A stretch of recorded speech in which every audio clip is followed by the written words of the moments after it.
Welcome to the podcast with Lance. And June. Yun. So, Our last guest. Oh. last week meron tayong life-changing episode and ang guest natin si June. Pero let's continue our life-changing session. Next week na to uploaded pero tuloy-tuloy pa rin kami. So, saan tayo nag-stop dun sa traumas, no? Yeah. So, let's Let's just talk about trauma. touch it saglit, then let's discuss yung Yeah. ano. Okay, so siguro what we can start with that is how our traumas form. So if we experience some sort of series of emotions na we've experienced a moment or a memory with a series of emotion na marami, tapos hindi natin na-process.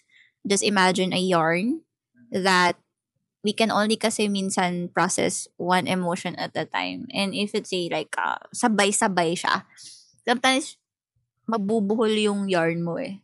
So that's how traumas are, and it goes, parang patong-patong na yun. So if there's a core memory of a trauma, your brain will process it in a way na parang kapag nakasense yung sarili mo ng almost the same vibe, the same scenario, you will automatically deem it as the same. And so you ignore it or you press it and then yun na, papatong na siya. Sa patong-patong na yung trauma mo, hanggang sa deep-seated na siya. And it's going to show up in your life in patterns until such time that you are ready to release those patterns or get out of that patterns. It will continue to show up. Kaya may ganun. So the only way to heal ourselves is to confront those trauma kahit patong-patong na sila. You have to sit with yourself talaga, and there are a lot of necessary things that you have to go through, and inner work, of course, which means that you have to sit with it. You have to sit with yourself. You have to build trust with yourself. You have to build that real relationship with yourself, and then you have to have the courage to actually face yourself. Kailangan din may willingness ka. Actually, for me, the first step talaga is willingness. Kung wala kang willingness to go through it, it won't happen. Mangyayari pa rin siya. Naisip ko kasi, yun nga parang, hindi ba facing the trauma is already a traumatic experience? Actually, Oh. Kasi, for example, ako na naman no? Hindi kung medyo traumatic yung being confrontational kahit with other people, how else can you be confrontational with yourself? So, it means that you have to cultivate also a safe space. And for yourself. That's why a lot of people go through with, having a mentor or somebody that can actually hold space for you while you're actually processing it. Para feeling mo hindi ka mag-isa. Why do you think that it's much more easier and much more parang effective to be with somebody that can hold space for you and say everything that you feel, and then mas madali mo siyang marirelease, tapos mas madali mo siyang ma-process. Because somebody is listening, and the key to that is actually non-judgment. When you are listening to somebody, you just listen to their story as they are. And that's very powerful when you as a listener or you as somebody who can hold space has that ability to have non-judgment. Kasi pag walang judgment, kasi yung tao mararamdaman vibrationally, frequency-wise, ramdam mo eh. So you will naturally open up with that person kasi, this person won't say anything that would hurt me. This person is so safe to be with. Pero can you do it? I mean, Can you do it alone? Yeah, alone. Yeah, doing it alone is, yes, you can do it. Walang mali sa paggawa mo sa kanya mag-isa. It's just that it's going to be a bit of a challenge. So, yun. But it's not bad or it's not wrong or it's not that hindi siya imposible. Actually, possible siya. But as I said, if you want to go the parang kahit paano easier route, you can have somebody to hold space for you. Kasi at the end of the day, parang sometimes it's so hard to face ourselves in the mirror nga eh. Tingnan mo lang yung sarili mo sa salamin, tapos sabihin mo lang na worthy ka or you say good stuff, diba? It feels uncomfortable. Parang ang cringe mo naman. May mga ganon. Parang bakit ba naman ako haharap sa salamin para sabihin yung mga ganyan? Ang ganda mo, ang talino mo. Habang sinasabi mo yun, do you feel comfortable? To be honest, when I did that, it wasn't really comfortable. It didn't feel comfortable. So, it's also very effective na parang meron ka talagang may kausap ka, may mapagkakatiwalaan ka. Paano in some cases, di ba? Kunyari mga religious, Mm. they talk to God. Pero, I mean, God, hindi naman siya nagre-reply directly Yeah. through a voice. So, Mm. Is it does that effective? account to it din? Oo naman. I mean, praying is, for me praying is actually a form of meditation. Meditation and also check-in. It also cultivates you na parang kahit paano, there's somebody there listening. Even though it's like you don't see it, but you feel it. Meron. So, it's actually a good one as well. Kung nagpa-pray ka, Balance. Mm. Nagpe-pray ako. Thank Pero- you sa sagot mo.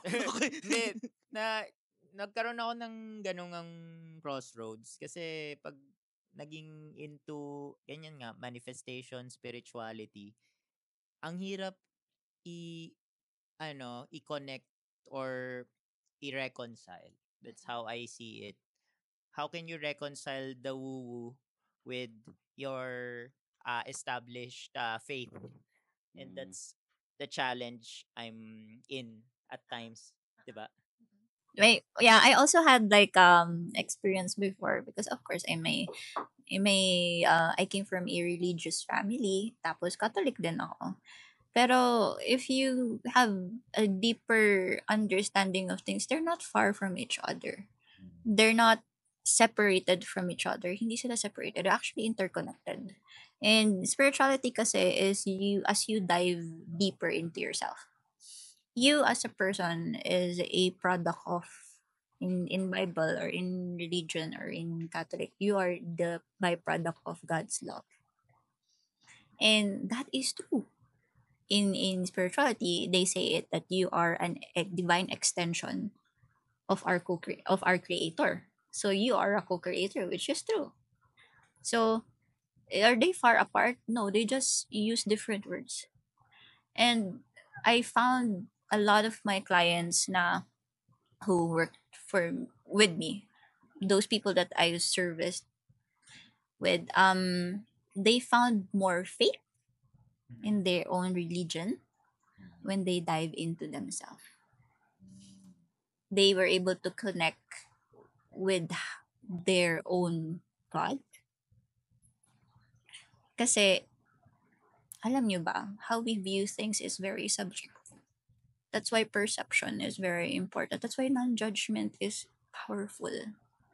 Kasi you now realize that the thin line that separates good and bad and the differences that a lot of people say is judgment. We literally are the ones who define what is good or what is bad. We determine it. And what the people who are in the power, or I'd say, yeah, in the power, in the position, or yung majority of people, yun yung nasusunod. That's why a lot of people are scared to do their own thing. But just think about it. Physiologically, we're all different. DNA-wise, magkakaiba tayo. But we are asked to do the same thing. We are asked to do the same pattern. But we're all different. Sakto yun doon sa episode mo about school Wake up. 'Di ba? Iba-iba tayo tapos nakakahon ka bigla into a specific thing. Yeah. The system. Dito ka nun nakahiga ka dito sabi mo yun. Oo nga, sinabi ko nga. Pero actually yung meditation, tayo ka ata nalaman yun parang sinabi mo yung prayer form ng meditation. Tsaka yung rosary, di ba? Parang sinabi mo, Oo. sa'yo ko ata napulot yun eh. Tapos sabi mo dati, yun yung ginagawa mong meditation, pero ngayon may meditate ka na. Oo. Di ba every morning dito? Oo. Sa kama na yan. Oo. Tapos nakakatulog ka lang ulit. Oo nga eh. Yun yung fault ko sa meditation. Kasi nagme-meditate ako, di ba? Pero Paggising ngayon, niya, nagiging oo. snooze ko na yung meditation. Mm. Kasi nangyayari, meditate Parang ako. sleep part 2 mo na. Nakakaantok kasi yung meditation midway eh. Okay. Okay, my hot take on that is with meditation, I'd say there are meditation that are great when you just sit or lie down.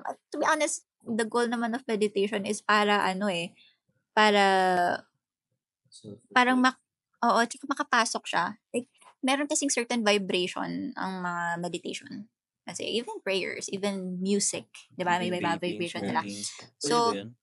Smoking is meditation. Parang breathe in, breathe out. Siguro. Kasi yun yung ginagawa ko siguro sa akin. Actually, yung meditation, nakita ko siya as alternative to smoking eh. Kasi nag-smoke ako before eh. Pero ngayon, 5 years in, hindi na. Ayan. Kasi parang pag smoking, di ba, meditation, mag-isa ka lang, you isolate yourself. Ganyan pag smoking, di ba, lumalayo ka sa workplace, magulo yung nangyayari sa loob, smoke break ka muna. So, is it a form of parang meditation na rin yun? Kasi doon, nakakonceptualize mo yung sarili mo, yung isip eh. But then, with the vice. With the vice nga lang. Yeah. With the vice nga lang. But then when you talk about meditation talaga, is more like you focus on yourself, you focus inward, and you stay still. The stillness kasi helps you go dive inward talaga. But a lot of people don't feel comfortable with stillness kasi we're all used to cope. We have to do something to avoid something. And so when we are still, a lot of words, a lot of things, a lot of thoughts come. Ganun ba yun? Nangyayari sa'yo? Pag nagme-meditate ka dito? Oo, mas nakakatakot nga minsan mag-meditate eh. Kasi parang may mga marirealize kang stuff eh. Parang may kino-confront kang things. Gano'ng katagal ka nagme-meditate? I mean, ilang minutes? Para siyang progressive overload eh. Dati 2 minutes, tapos ngayon 5 minutes na. Pero nung umabot na ako sa 10 minutes, doon na yung nakakatulog na ako. Okay. Oo. Tapos may background music pa yun, di ba? Hindi, guided meditation eh. Headspace yung ginagamit ko in general as my guide. Pero yung next ko na deeper meditation, I'm not sure kung guided meditation, pero yung sa kay Vishen Lakiani, if you've heard that, yung 6-phase meditation. Pero yun more on imagination ng yung parang first part yung gratitude. Hindi ko alam kung basta 6 phases yon. May part na gratitude, may part na forgiving, yung para sabi you think of someone na who hurt you. Tapos see yourself forgiving that person. It doesn't mean na grave yung ginawa niya. It can be a bartender or barista na tinarayan ka. Yun yung sabi doon. Tapos yung last part nun is yung picturing yourself 3 years into the future. Ano yung itsura mo 3 years in. So, ang ganda nun, pero siya, 30 minutes. Pero it makes you think siguro and clear your head. Or kabaligtaran, baka lalong maguluhan. I actually don't usually create guided meditations as well for my clients. Yung sa mga one-on-ones ko talaga. And I don't do longer than 20 minutes, I'd say. Ang ano ko nga is actually 15 to 16 minutes lang. I have one meditation, I called it Heart Space. So, it's actually 16 minutes long. And then, parang the goal for that is magkaroon ka ng heart coherence and so that you can be more receptive on things, mas open ka, which is great over time kasi parang it increases as well yung kung gusto mo, kung willing ka. You have to have the willingness eh.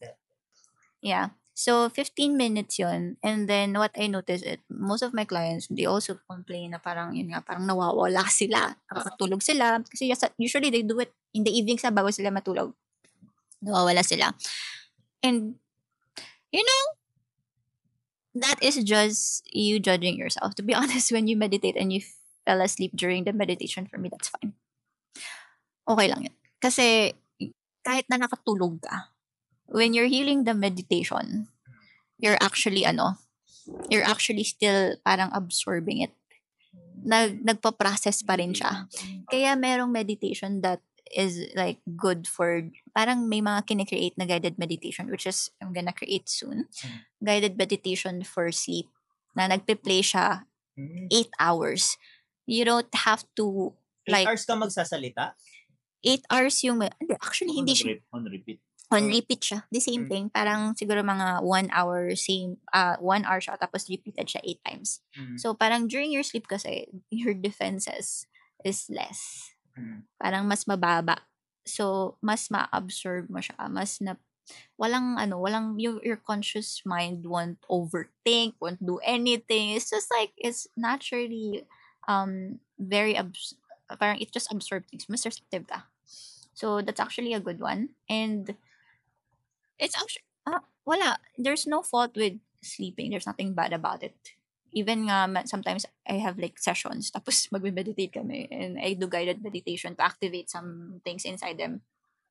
Umaabot kami ng 18, minsan nga 20 minutes, tapos makikita ko or mapapansin ko while we're meditating, while I'm speaking, biglang makita mo mawawala sila. And that's fine because to be honest, you're just getting out by your subconscious because your subconscious doesn't want you to makialam dun sa process na nangyayari. But then the moment I say, welcome back, gising, bukas sila. So you're not actually asleep. You're just like, you got kicked out. Tap in ka to a certain frequency? Ganun? Kicked out? Hindi. Hindi, tapped in sa isang frequency. Parang when you are meditating and you feel like parang nakatulog ka, pero wala kang maalala, it's not because you are not meditating. You're actually meditating, but you got kicked out of your consciousness. Baka gano'n ka, Lance, pag umaga. At times siguro, pero most of Pero the time hindi, anong feeling ng paggising mo? Nag-meditate ka, nakatulog din. Paggising, anong feeling mo? pag Bad trip ka ba, ganun? Actually, iba-iba yung feeling pag meditation eh. Yung pag nakatulog paggising. Gising na ako. Pansin mo after nung Like, hindi, bad trip, nakatulog ako. Walang ganun. Wala namang ganun. Walang ganun So, feeling. that's good. Parang kicked out ka nga. Baka nga, kicked out lang ako. Tsaka yun nga, sabi niya, yung defenses ko mas, mababa. Tsaka hindi ka man nadi-distract, di ba? Pag di meditate ka. Hindi. Parang nasanay na ako yung parang kahit may, yun nga, di ba nung kumakatok ka, parang in the zone lang ako ng meditation. Parang kahit may, on fire na yung paligid. Oo nga. Ganun lang. Pero may tanong ako sa'yo. So, naka-double lock Kailan malalaman kung good vibe or spirit compared to an evil one? Mararamdaman mo siya. Like, you feel weird and bad. Like, okay. Pag alam mong bad vibe na, yun na ba yun? Oo. Siya parang you will naturally feel it kasi nasa atin talaga to vibe or to feel energies or frequencies So, if it doesn't feel right, and umabot ka sa point or you're the type of person who's super sensitive, most of the time, minsan nga may mahihilo, aantukin, pagod na pagod, may na-meet kang tao or or pumunta ka sa isang lugar, tapos bigla kang nanghihina out of nowhere. Those things. And for me, well, I never experienced that. Hindi ko siya na-experience. Kasi siguro I naturally proclaim intentionally na nobody can touch or hurt me.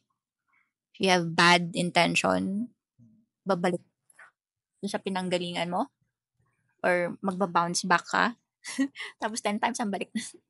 Ganun. So, when I was a kid, until today yung mga sa family ko may mga tinatamaan yung alam mo yung mga sa kulam or yung mga ganun, kulams or parang bumaan lang sila sa parang heavy place, parang agad-agad na sila, parang hindi mo na malaman, nababate, mga ganun. I didn't experience that, dati di ko rin alam kung bakit. But now, I realize na siguro I was always been protected and probably set the intention na I'm going to be protected. I am safe. Nung bata ka pa? Oh, Ganung mindset ka na? At saka, when I was a kid, may kwento sa akin dati na baby pa ako. Nahulog daw ako sa bed. Okay. Tulog sila, tapos nahulog daw ako sa bed. Tapos, natakot sila kasi wala na ako sa bed eh. Pagtingin nila, nasa floor ako, tapos may unan. Parang ganun, tapos nasalo ako ng unan. Oh. And everybody was like, what's that? Ganun. And there's another kwento, which is weird kwento din. But when I was a kid, yung second name ko kasi galing siya sa lola ko sa tubod. When I was a kid, may saging kami. Second. Paz. Paz. Second name mo yun. Okay. So, pagbaba sa may ilalim siya na, parang baba siya ng bahay. Parang, alam mo yung mga dating bahay, may mga underground. Silong. Oo, ganun. Silong ba tawag sa ganun? Sa Tagalog, silong yun eh. So, may mga, maliit ako, tapos may nakasabit na saging. Tapos, I don't know, I didn't know I don't remember about this, but kinukwento to sa amin, like, pasa-pasa, na parang nakita daw nila ako nandun. Tapos, gusto ko daw kumain ng saging. Tapos, yung saging, bumaba mag-isa. Huh? Para maabot ko yung saging, tapos umakyat ulit. What? Yeah. And, natatawa ko sa kasama, what? Yung ganun pala. And I was like, nakita nila na bumaba yun. yung saging, tapos umakyat ulit. Galing naman nun. Yan. Meron ka experience pa? Wala. Ako, wala. Yeah. So, those are the childhood, kwento nila about me. But, until today, I always felt like I'm protected. Even in any place. Parang, currently, the place that I am in, when I went there, I always felt that something's roaming around outside my, yung, parang may veranda kasi yun na parang meron doon. Ano ba yung place mo? Parang apartment din ba? Or dorm? Actually, it's an apartment. Tapos, ngayon? Apartment siya. And then, meron siyang parang labas na area. Malaki. Balcony yun. So, I always felt like during the night, something roams there. Ramdam ko siya. When it was like, 2 days pa lang ako doon. Or 3 days. Is it the same feeling dyan sa malayo? Parang ganun. May ganun. Tapos, type danger feeling. Ayun. And I don't know if it's dangerous, but for me, it wasn't. Kasi I said that it wasn't. You're not gonna touch me, ha? Oo. Literally sinabi ko yun. And then, dun sa bahay na yun, I literally cleanse talaga. Cleanse for a week. Cleanse. And I set the intention. And when I set the intention, I imagine that my place has this parang, protective something. Parang veil? Veil. Exactly. There's like a veil that walang papasok dito that can hurt me, put me in pain. This area is protected and is like a good place to cultivate, and parang kumbaga it's a sanctuary for me, a safe haven. That is my intention. Alam nyo guys, after nun, wala na. Malis na? Nawala siya. That place, naiwan siyang safe haven. I think there like a few people who came there, like my previous assistant went there, and he always tells me na parang alam mo, itong bahay na to, parang alam mo yung pang retreat. Yung feeling is parang sobrang comforting. Ganun, parating ganun. Because I do it, I make sure that every day I set an intention, or as I cultivate myself, as I process myself, as I do my inner work, my surroundings as well turns into that. Kasi ganun ang vibration natin. May tinatawag na magnetic field. Yun na ba? Have you heard about it? Hindi eh. Pero, energetic field. Bumili ako kasi sabi ko kasi money magnet ako eh. Kaya, bumili ako ng magnet eh. Ayan. May tinatawag. Ito, may magnet ako. Bumili lang ako, nakakita ko. So, parang, sabi ko, I'm a magnetic field of, I attract money. Parang ganun. Yeah, in the concept of magnet, the same. Pero I'd say na tayo kasi may tinatawag na energy field. Mm. Okay? So, the reason why, do you know yung heart and brain coherence? Okay, if you ask me, magnetic field or energetic field, yung energy ng heart natin is way stronger than the energy of the mind. So that's why the heart is you can say that the heart is the one that attracts, Mm. and it stays true to who you are. So if, for example, your heart is full of gratefulness, mag-explode. Kumbaga, mag-ripple siya eh. Mararamdaman ng paligid mo. And so, when you're filled with love and gratefulness, do you think evil things or bad things will enter or like try to They cannot. They get repelled. Ganun siya. That's why when you are like upgrading yourself and you're tapping into higher frequencies, ganun, chances are, yung mga may mga hindi magandang balak sa'yo, they get repelled. They enter for a moment and then they get repelled. Ganun. They leave your life. Ganun siya. Same thing. So just attract. Parang narinig ko na yan yung ano, 'di ba, there are people who say na she's too much, he's too much, ganun.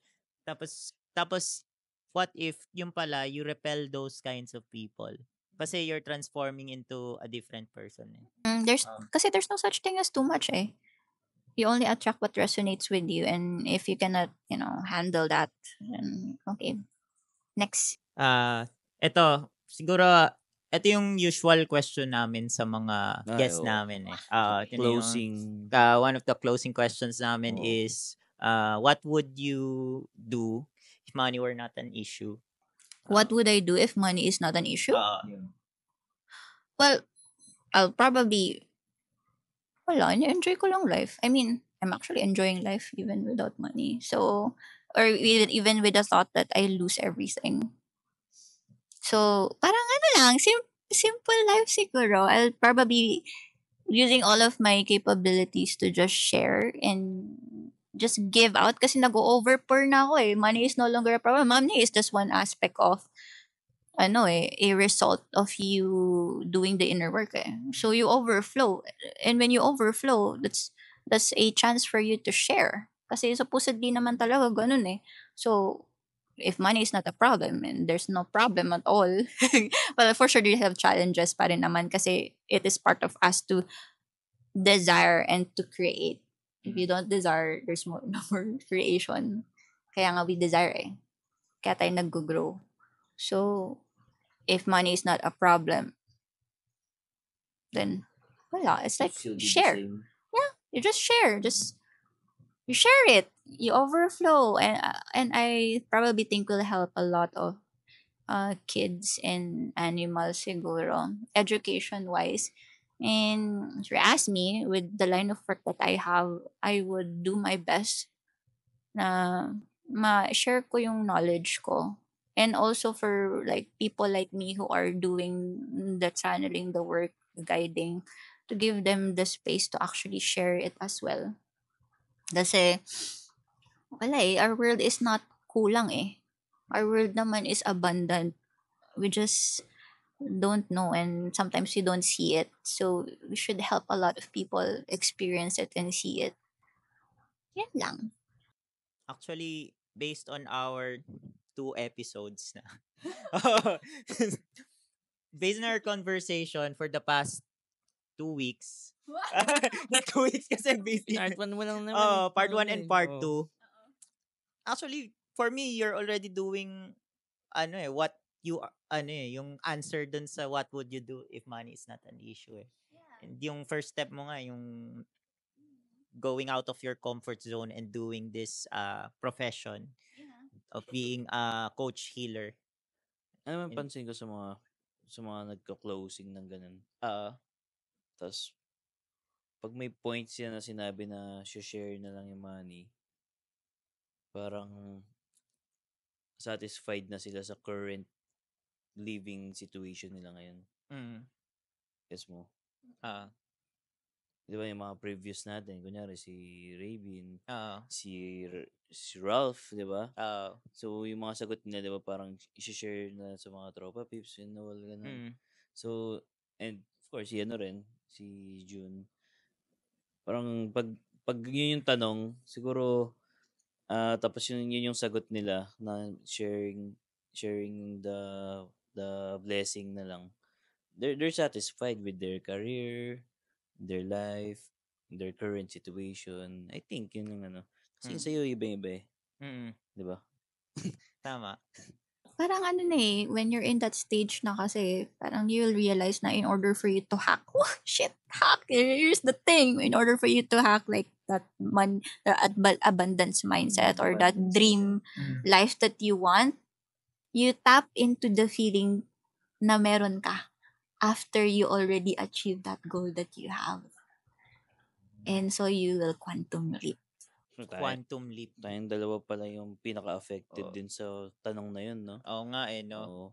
Parang if you wanna be, let's say, you wanna earn this amount of money, like visualize yourself. Ano ba yung version mo na yun? Ano yung nararamdaman mo? Anong suot mo? Anong ginagawa mo? What are you enjoying? And then when you are able to see yourself in that version, you bring that version in the now, and you start working by becoming that version. I-embody mo siya. That's how you hack it. And then when you embodied it, the result is going to be, yung minamanifest mo. I think that's what we're doing here. Yun nga, in the Dorm Podcast, we're hacking into our future self. Parang hindi na discuss pero may concept sa manifestation na be, do, have, 'di ba? So if I'm already a podcaster, parang nakakailang sabihin, no? We're podcasters, 'di ba? So we're tuning into that frequency, to that magnetic field of being the best version of ourselves na for me it's no longer an issue eh. Tinanong kasi rin ni AJ yan sa akin in the previous episodes. Ano yun? What would I do if money is oo, not an oo. issue? And my answer is to create a podcast. So, yun yung tapping into that person that I am becoming. So, every time I talk to new guests, I tap into that version of me. Yeah. Yes, very good. And also, one last hack. Mhm.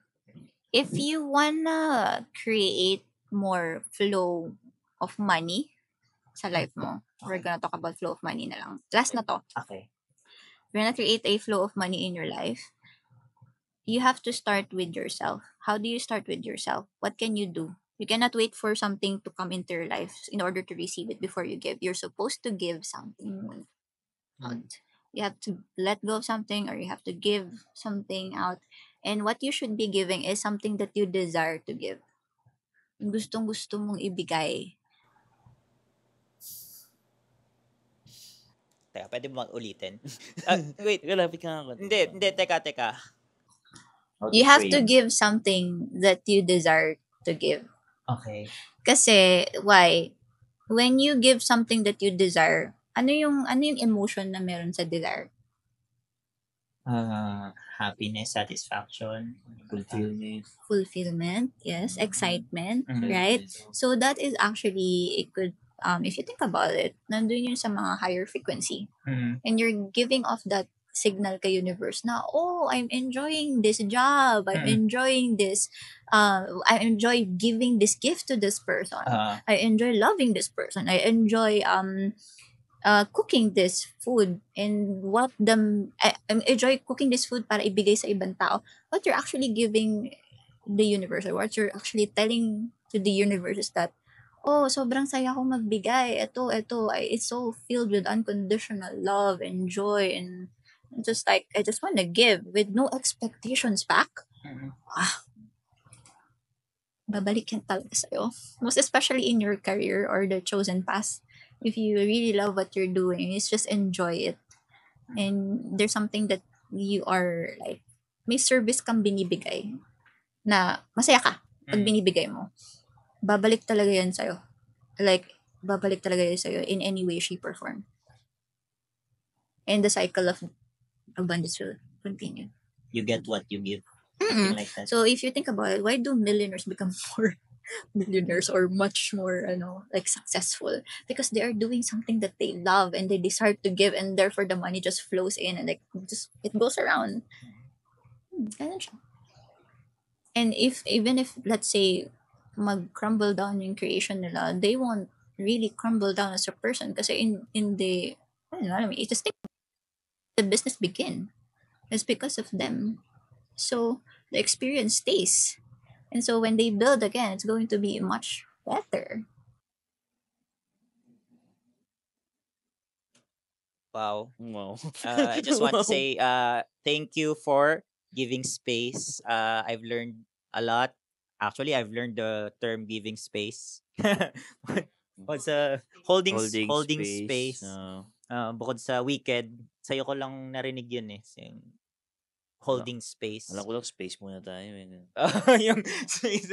So thank you June. I really learned a lot and parang something will be lingering sa thoughts ko dito sa mga natutunan ko in the past 2 episodes.